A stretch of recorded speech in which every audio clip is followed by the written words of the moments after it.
Mga kapuso, tukoy na ang pagkakakilanlaan ng Pilipinong kabilang sa nawawala kasunod ng matinding flash flood sa Nepal. Umaasa ang kanyang pamilya na ligtas siyang makahanap. Sa gitna ng trahedyang kumitil sa buhay ng halos 470 tao. Nakatutok si JP Soriano. Nagkumahog pa ang marami palayo sa direksyon kung saan manggagaling ang ragasan ng tubig mula sa matatayog na bundok ng Nepal nitong Miyerkules. Pero bigo silang takasan ang dilubyong sa isang iglap ay lumamon sa mga gusali at istrukturang kanilang kinaroroonan.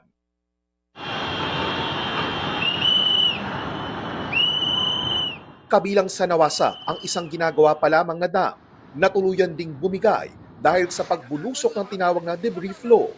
Dito, may mga mabilis na nakatakbo palayo.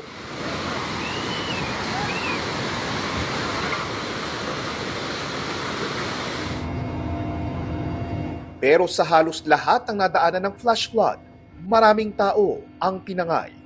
Bumalot na putik ang naiwang bakas.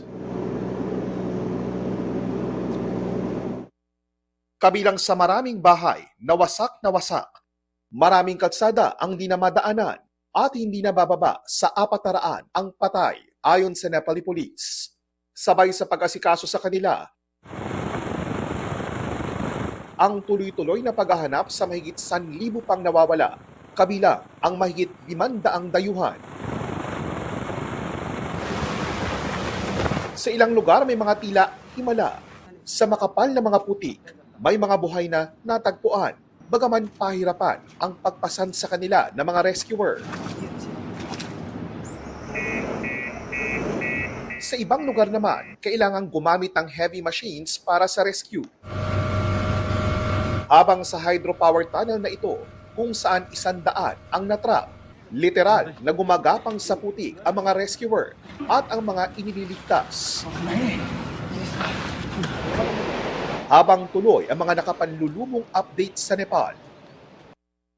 Sa Pilipinas, ipinagdarasan ng kanyang pamilya ang 30 taong gulang na si Dr. Juan Carlos Manalo, isang Pilipinong volunteer ng Isha Foundation na nawawala ngayon sa Nepal matapos samahan ng isang grupo ng mga pilgrim. Huli siyang nakatext ng kanyang ina't ama nitong Martes, isang araw bago ang flash flood. Sana mahanap yung anak ko sa Nepal, makita siya sa Rabul, yun lang po, makita siya. Nanawagan na sila sa social media sa pag-asang mas mabilis na mahanap si Doc Juan Carlos. Sana raw, maayos ang lagay nito at hindi lang makausap dahil sa pahirapang komunikasyon sa Nepal. Yun po yung inaasa ko, hindi siya makontak kasi nga walang signal dun sa place na yan. Yun lang po yung pinahawakan ko. Healthy siya, masayahin siya, healthy siya, matapang siya. Sabi ng Philippine Embassy sa India na may sakop sa Nepal, gagawin nito ang lahat para makakuha ng mga karagdagang detalye at matulungan ang kanilang pamilya. We're hoping for the best and ang hinihintay natin yung talagang official confirmation kung ano yung naging kapalaran ng ating kababayan. Kaya binabantayan din ng ating Department of Foreign Affairs at Philippine Embassy ang kalagayan ng 128 nakabase na sa Nepal na karamihan ay nakapangasawa na ng mga Nepalese. Lahat sila all accounted for o tiyak na maayos ang kalagayan. Kabilang sa kanila si Divina, na bagaman nasa Kathmandu ay hindi maiwasang mangamba. Nakakatakot po kasi pababa po kasi sa area ng Kathmandu yun from up. I cannot say na sobrang layo niya kasi based on the map po, it's just 100 kilometers away. And 2 to 3 hours drive po siya from my place.